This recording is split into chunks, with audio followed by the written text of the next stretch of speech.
As long as it's public. It would have been good to know. That's why I wanted to Good make message. sure, I thought you were gonna, that's why I wanted to ask for everybody. You so quietly walked in. All right, so, also, I didn't have anything highlighted on these codes here that we were supposed to be paying particular attention to. Do you normally not? No, they were darker. No, there's nothing on mine at all. Mine is, like, you scan mine to me, so I Oh, would the see it. digital copy. Yeah, the digital copy says it. So normally, we have the parts that are pertaining to the application highlighted, so we can draw our attention to that and not have to read through reams of paper. So noted. It basically, it was pre-existing non-conforming Yes. with the previous owner who's now passed. Yeah, And it should have been another zoning classification Right. than what it is, because that's not an approved use. mhm, But that would be the only one. The car wash is not approved for the present zoning, which I believe is C1. Has to be a C2. yes. And I also was thinking along the lines too, that, you know,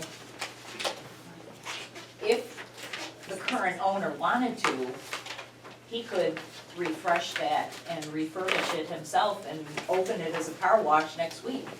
Because he'd be, I mean, it's grandfathered. So, Is it grandfathered being no, imposed that not long? with a new owner. Being imposed that long? Yeah, if the property hasn't changed hands, then, I believe, Bob? Yeah, it's gonna be a new owner. The Right. state wants to liquidate the property. Right, but if. So even if he did with a new owner, it'd have to have the use variance. But if it was the same owner, If it was the same owner, yeah, yes, he could reopen it as a car wash. yeah. So, just something I thought was interesting if you weren't aware of that. And as was noted in my letter, Mr. Hoag indicated that he would follow all local laws, Yes. codes, and building codes, and wishes And to put new lighting in. He Yeah. understands the requirements for that, Yeah, and he wants to make it a benefit to the community. That's just in conversations with Right. him so that the board understands. yep, thank you. All right, carport. So, I did have some questions about this one. To me, a carport is like open sides. That's what this will be. It's gonna It be will. self-contained structure with a roof over it. Yep, It's within 50 foot of the road. right,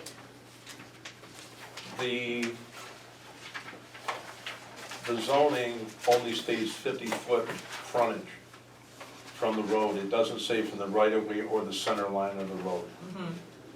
On erring, on the side of caution, they put in for the zoning approval.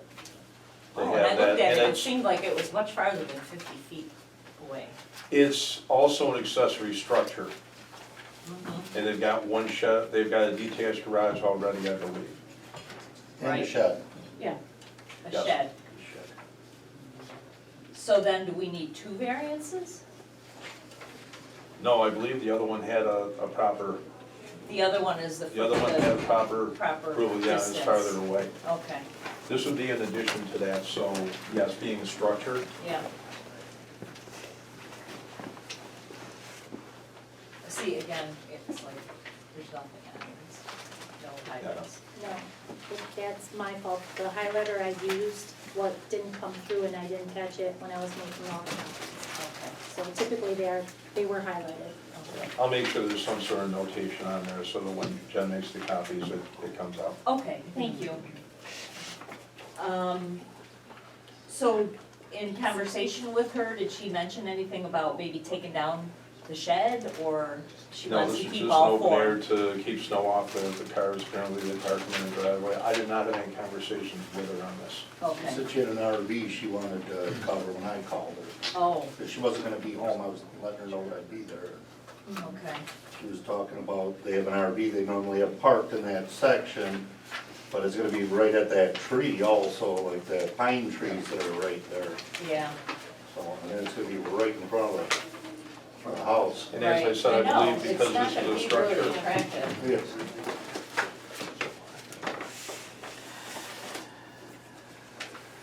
All right, it's been a whirlwind first couple months, so. I'm sure.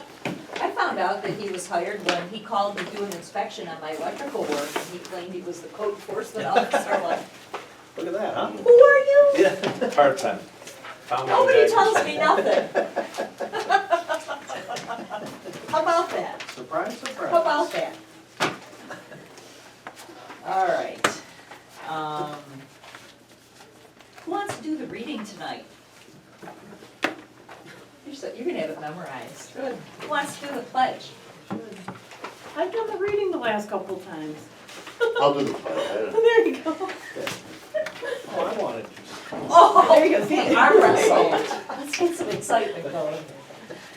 Okay, we have letters and emails that we will read into the minutes for the solar farm.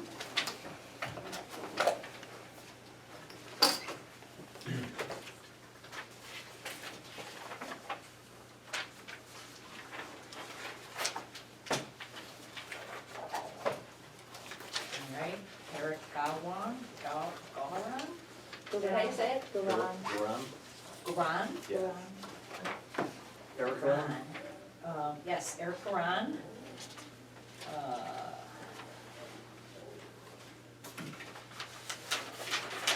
Linda Tulak. Richard Tulak.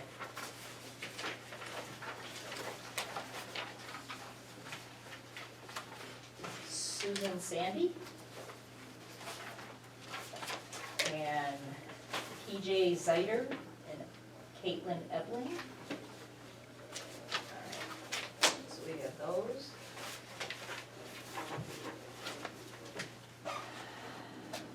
Alright. What are your thoughts here? I have pages of them.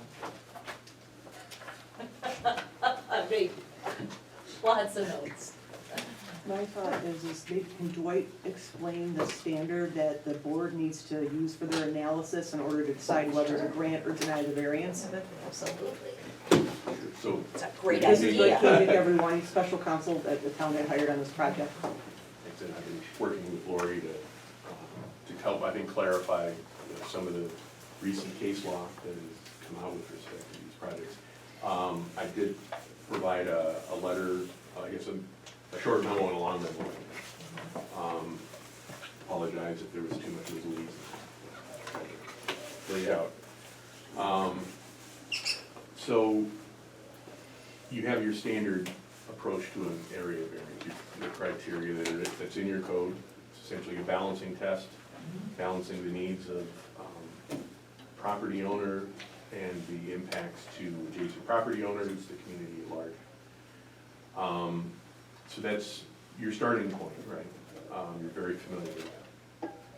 In recent cases, for these type of projects, which I would call community solar projects, generally speaking, in the 2 to 5 megawatt range, this one's kind of in the middle of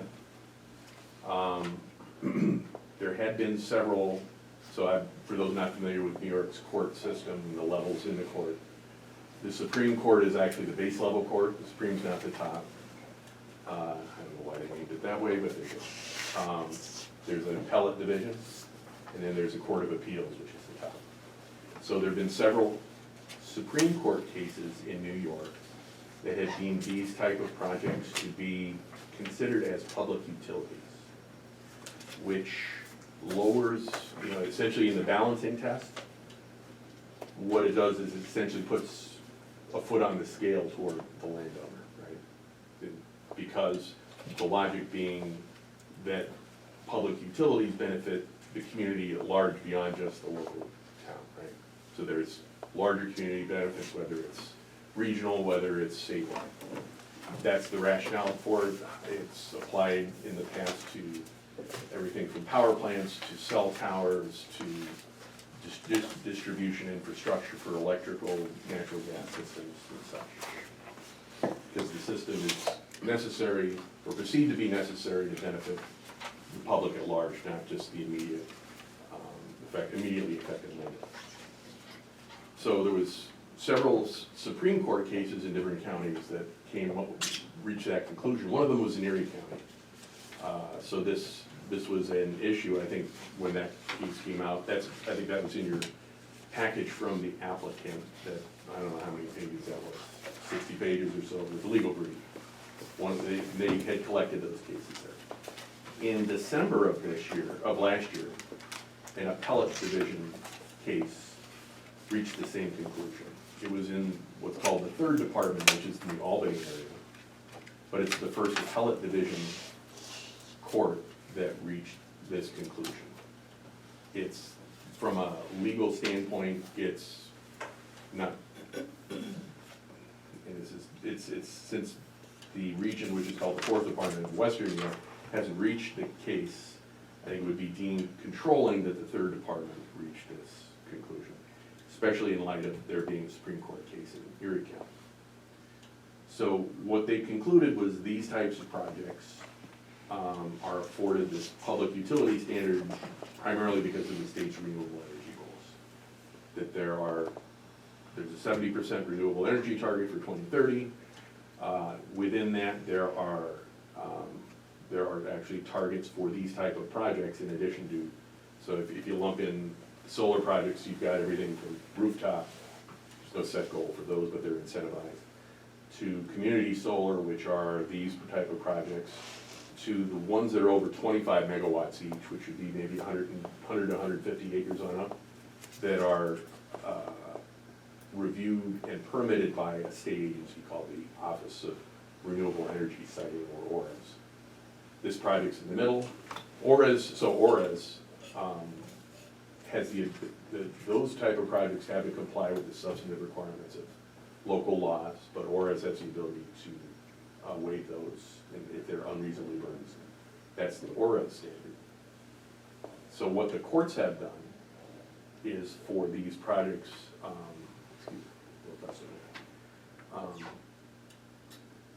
for these type of projects, because there's a state goal with respect to them, there's a 10 gigawatt goal. It's up at around 6 gigawatts right now. That because of this renewable energy goal, these type of projects, and because the siting of these projects, they can't go anywhere. They have to be near a place where they can interconnect to the utility grid in an economic way. So the factors are, what are the economics for interconnection that causes there to be a locational aspect of the projects that make them a little like a utility. I didn't argue the case, this is what the court decided, so I'm just bringing the message. I didn't argue it, but that's the general basis, is that they can't go just anywhere. There's certain physical limitations as to where these type of projects can go. There's where can the interconnection be? How much does it cost to interconnect there?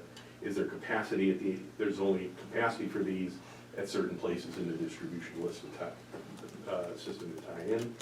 The topography of the land has to be a certain thing. Generally speaking, for it to be economic, it needs to already be cleared or mostly cleared. There's generally a policy not cutting down a lot of trees for these projects because it's counterproductive if you're trying to minimize your carbon emissions. The topography generally has to be facing either flat or to the south. Right? So there's a whole bunch of factors that go into how you site these. So considering all those things, they reached the conclusion these are considered like a public utility. The cases they cited actually that were analogous were cell tower cases where for a cell tower, where you put them has to do with topography, it has to do with coverage in the area so that you have overlapping coverage so you don't have dead spots, right? So cell towers have to go a certain place. So a use variance for the cell tower gets treated the same way. The case in the appellate division, which is called Freepoint, they actually asked for a use variance and the court gave them a use variance. You know how hard it is to get a use variance. This is an area variance, right? So it's already, a use variance is not really a balancing test. It's you can't do anything with this except this. So in that sense, the courts essentially declared a use variance in that case. Here, you already have a lowered standard to get an area variance, and you're essentially lowering it a bit further. Does that mean you have to grant what they are requesting? No. it does mean that, I think, to the extent, you know, if, you've got a lot of comments, I'm sure there's, you know, if you look at the impacts that are being identified, that doesn't mean you ignore those. I think you look at how they can be mitigated, how the project can be, you know, what they're requiring can be modified, you know, what are the impacts, how can they be mitigated? Have they considered alternate locations? That's certainly a valid question. You know, I think there's limitations on what land they have access to. I mean, there's the practical realities of who's gonna do business with them. But, you know, have they considered other locations, what, you know, that type of thing. And, you know, I think the key is identifying what the adverse impacts are from the neighborhood standpoint, environmental standpoint, community standpoint. You look at the setback that is in the code, what is it intended to mitigate by being in there? Why is it there in the first place? I think there's a challenge with the code that if you do the geometry, because the code says the maximum parcel is 50 acres, right? Yeah. And but you're required to have a 500-foot setback. So if you do the geometry on that, right, the most optimum parcel that would maximize the size of a solar project, if you look at the shape of that, is a square. And if you plot out a square, it's roughly 1,500 by 1,500. So if you put 500-foot setbacks in the middle of all that, you end up with a little 500-foot square in the middle, which is about, I probably it was about 3 acres or so, which I think is what they pointed out. So in a way, your code kind of excludes economic community solar projects, in my read. Yeah, it doesn't directly do so, but it's implied. So, I think your task is, obviously you've got a lot of comments there, identify the impacts, look at what a setback would do, that, you know, if they could put in a project that had 500-foot setbacks, presumably your code has mitigated the impacts to the neighbors by doing so. Is there another way to reach that same obligation to the neighbors? Because it's not like you ignore the neighbors here, right? It doesn't mean you give them what they're asking for, but there might be something in the middle. There might be other ways to, whatever issues have been identified. But I think that's the approach to it. So I assume that you've been in discussion with the supervisor. Yes. Could you explain why they issued a negative seeker declaration on this project?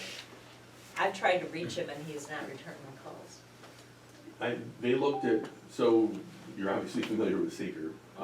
It was a type 1 action. We, received feedback from DEC. We went through all the seeker factors. From the DEC you received?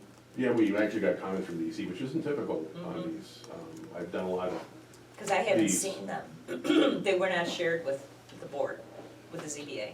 Oh, okay. There were, I can forward, so there was,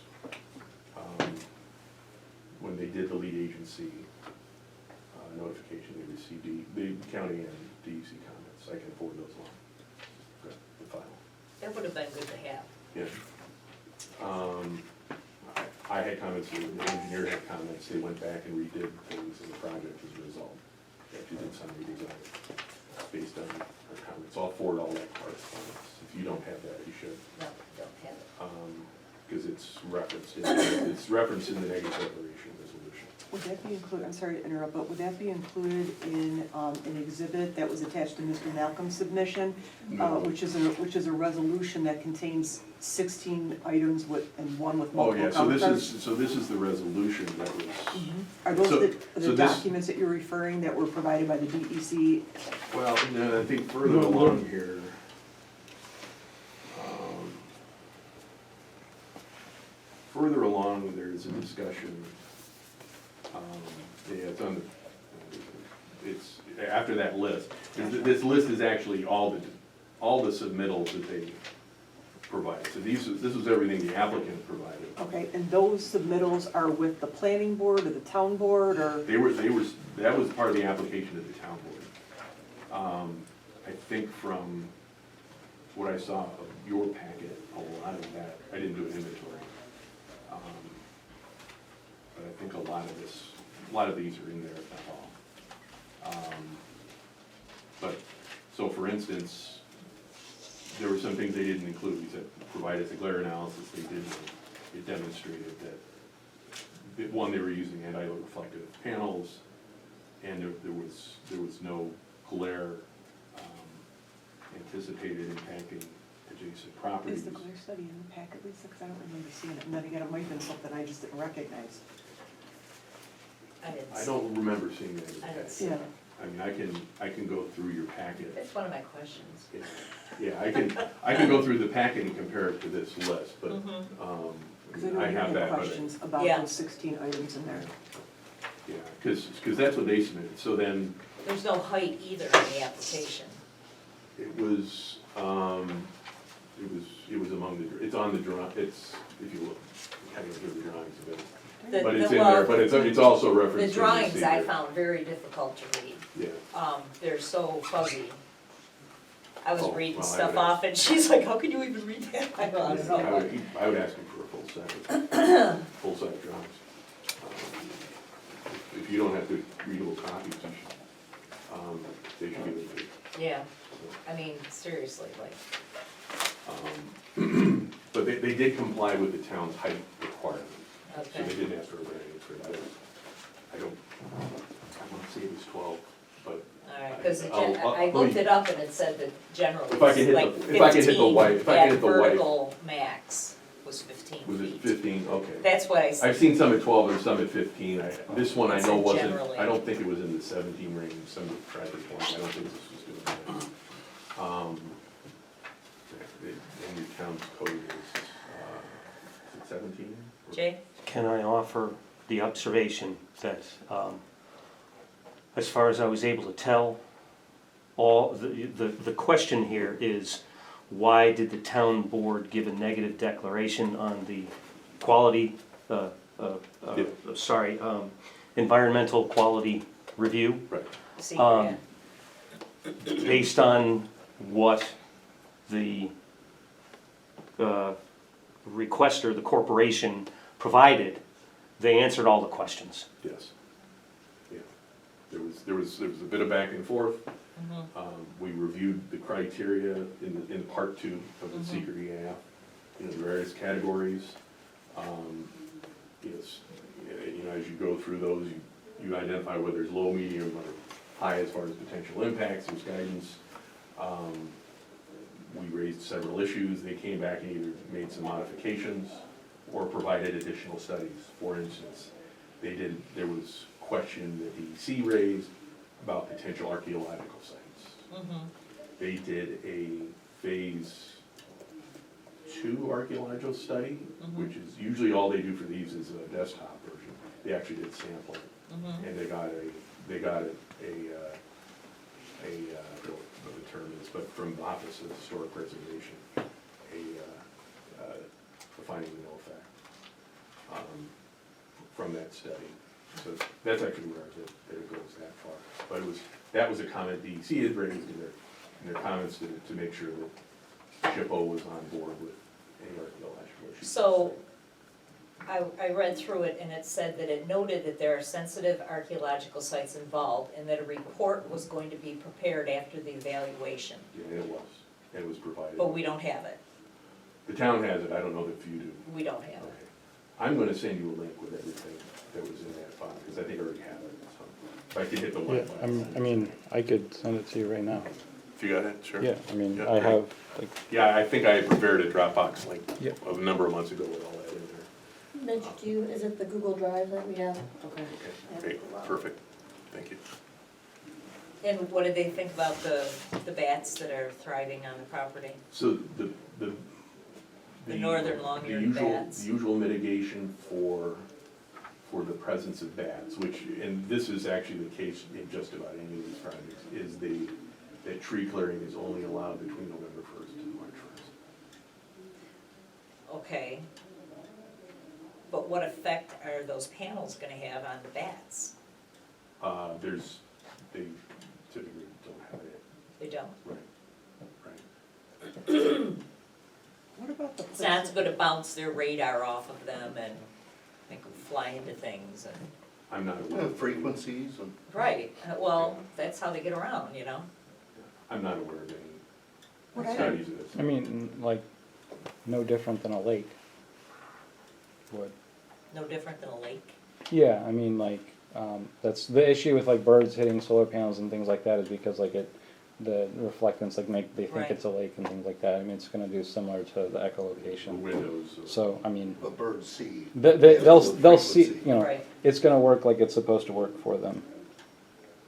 what about the placement of the inverter? I saw something and I don't know, maybe I'm just not understanding this properly, but there was a drawing with the placement of the inverter, and I could have swore it said that it was 2,500 feet from the nearest neighboring residence. Yeah. Whose residence are they referring to? Are they referring to the landowners, Mr. Nowak's residence? Because it looks like his residence is, you know, almost right on top of the road. And I understand that there's houses that are way back Yeah. further than Mr. Nowak's and that they neighbor the property. So that inverter is gonna be a lot closer to that neighboring house. So where's their measurement coming from and whose house were they using for that? I don't recall the just- 2,500 foot number, I think Yeah. what I Yeah, I do. remembered was 'Cause that's- I remember a noise, there was a noise assessment. Oh, I have questions about that too. Yeah, the blender. And if you're that house, I don't think I'd wanna be listening to a blender all day. Well, I wanna know what approximate is, cause they said it's approximately 70 decibels. Well, I think So- that's right at the inverter, I think, Right, as the distance. but nonetheless, I want accuracy. Why would it be an approximate level when there's decibel meters? It should be an exact, That would be a question. because 70 to 80, which they equated it with a food blender. So I said a food blender, which you said was only 70 decibels, all right? So I wanted to know exactly, and I wanted it to be an accurate decibel level. Because examples of 80 decibels include a diesel truck going 40 miles an hour, a freight train, a tractor, and, oh look, a blender. This is what it sounds like. And it's gonna be running Monday through Saturday, That's the, so you get Sunday off. that's what the inverter sounds like. It would run Just not. any day, but it would not run at night, but it would be. would- Well, it had would the run hours Sunday. included in when it was gonna be running. I think those were the construction hours. Dwight? Oh, okay. That was the construction hours. This is what it sounds like when they're putting it in for Oh, yeah. your, Yeah, the construction is definitely gonna be noisier. But the thing that it was in this, document here, was that, let's see, it's a report provided to the Department of Civil and Environmental Engineering by the Federal Interagency Community on Noise documented that 80 decibels was literally twice as loud as 70 and would incur possible damage with an 8-hour exposure. And then also to include in the equation the fact that the panels are going downhill and noise travels uphill. This is the. And was that even considered? So you got the inverter back here, and this is the house, and this is Noak's Yeah. property. This is the inverter, there's homes back here, so this 2,500 foot distance measured from Noak's house? That's what I'm wondering, because I know there's homes Yeah, back because here. I said especially recheck the when it's- distance on the closest house, Yeah. I which think you stated what is I'm looking for, 2,500. they had done a noise assessment, I mean, because that's right at the inverter. So the noise also dissipates further away again. And Unless it's I- rolling uphill. Unless the wind's blowing, because I can hear the train tracks going through Lakeview. 15 miles away, you can hear them going down Right. the tracks and the whistle blowing, I very, can very hear- clearly. I can hear the whole concert downhill, Yeah. and I'm 3 miles away, That's up when the the hill. wind's kind of going your way. Yeah. But if it's going the other way, you won't hear it. Yeah. Rumble strips. with- Oh, yeah, there's something. Most of the days you don't hear it, but when the wind's coming from the other direction, you hear it. I think when you get this link, it's gonna have a lot of the information you need. Yeah. Because noise is obviously one of the criteria we see. Yeah. So. From what we reviewed, they demonstrated that they met what is usually considered the noise standard for. And when you factor in the distance, certainly. So I don't know, I thought I would let the residents speak, and then if they Oh, didn't absolutely. touch on topics, then I would bring up the rest of my notes about things that I have questions about. So the cases that you, or Mr. Malcolm, had put in his packet, and the one on top is just the, it's not even the oral argument, it's just Judge Hannah saying, okay, I'm gonna grant in part and deny in part, denying the attorney's fees. I believe that Town of Aurora was also a use variance, and the rest of them are use variances. And I understand that there's maybe like a. One of them was an area variance, actually. Okay, a lower threshold with respect to, you know, whether, you know, using the public utility standard, but isn't it a significant amount of area for the variance though? Yes, It's Yeah. a significant Yes. amount. Yeah, that's definitely. part of the. And assessment don't you process. also with, I mean, there's the two-pronged approach for the public utility, but doesn't that also have to be balanced with the burden on the community? Doesn't it have to be minimal? So, okay. Yeah. Alright, what do you guys think? Any questions for Dwight? I'd like to know who paid for the archaeological study and who hired the people that did it. Well, the applicant paid for it, Oh, the town didn't, right? and who do you hire? I'd have to look at the report, I So don't. they hire their own people who they wanna do It was some a- kind of they hired a report that you can really trust. They hired a third party, Well, and yeah, the sure, state, somebody you know. the State Historic Preservation Office reviewed that report and then issued a no effects determination. So it was reviewed by SHPO, who's got people So qualified.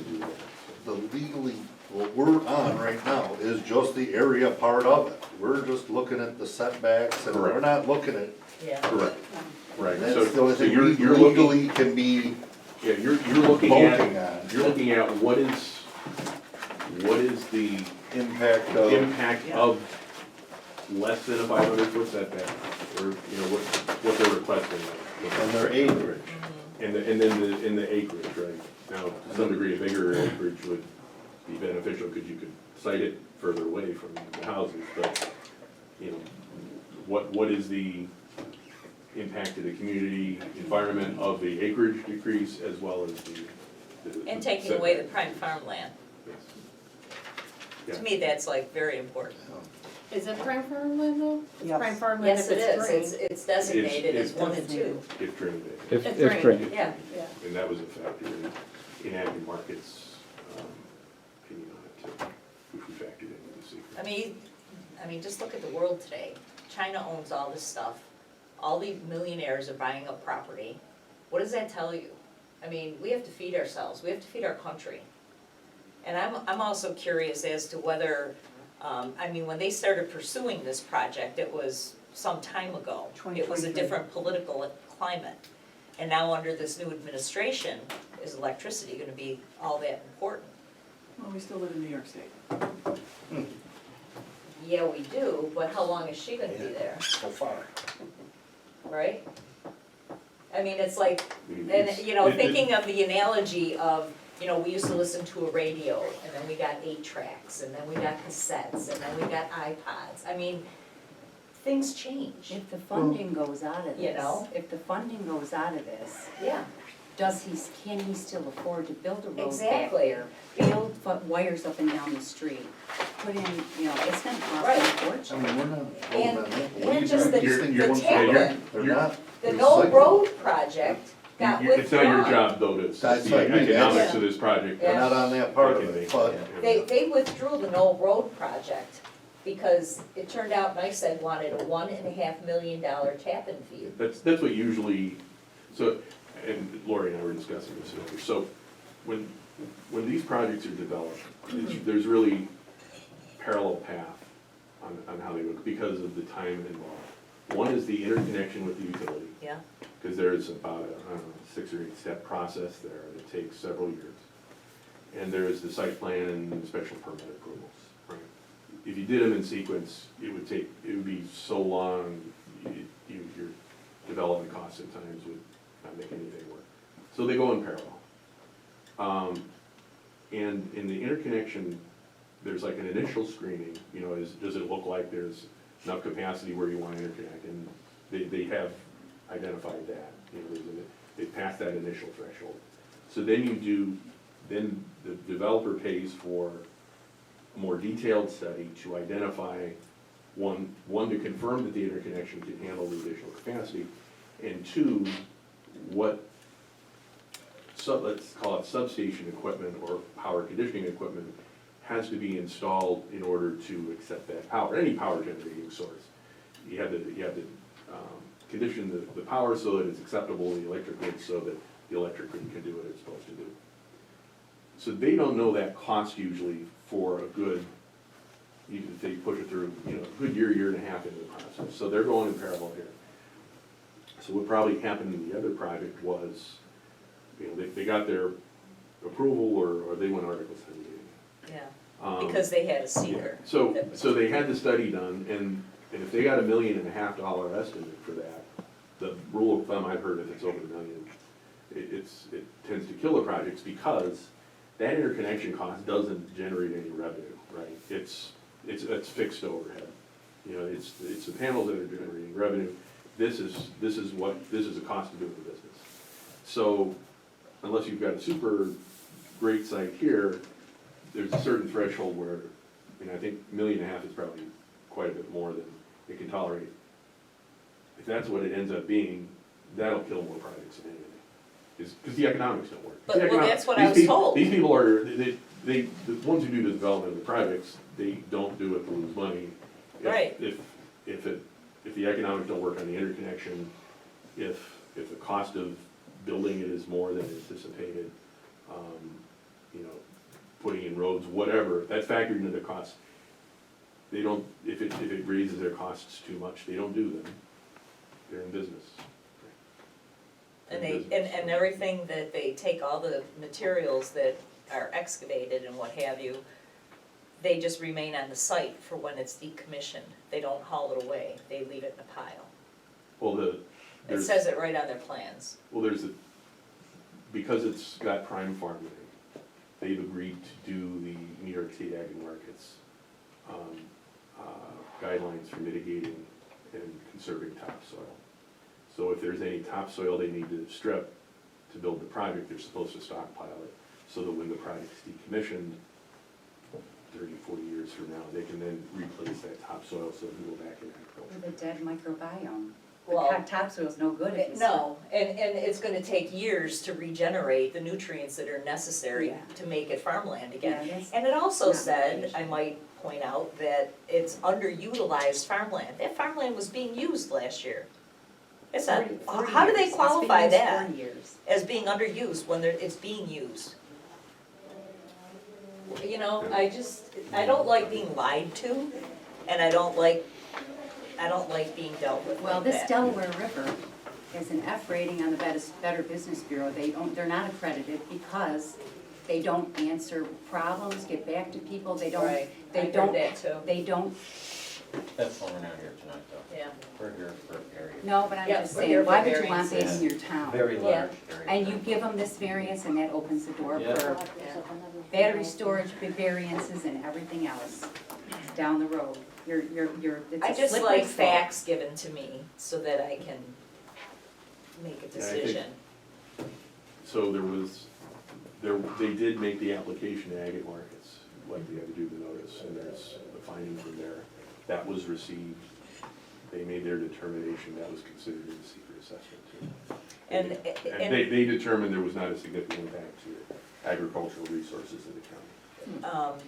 the other thing From the is project. too, that I'm not exactly sure where the property lines are. I went up there several times and tried to figure out the property in question, but nothing is staked, there's no tape, there's nothing, it's snow covered. I really would like to see it, That's fair. you know? That's our prerogative, right? Well, it is our Sure prerogative, is. and Sure, you know should what, have your- normal you gotta remember procedure, how everything is normal out there. procedure is you put a stake or a tape or a stick or something You're somewhere. certainly entitled. There's nothing there, so that's my thought. Hasn't been surveyed. I wanna see It what looks a I'm, lot different on paper than when you're there Well, physically where sure. you see things. I'm like trying to figure out, where all, you know, with the, I'm like, I don't know. It's snow covered, so. Alright, it's ready to rock? Let's do it, do it. I think this gets done there by accident.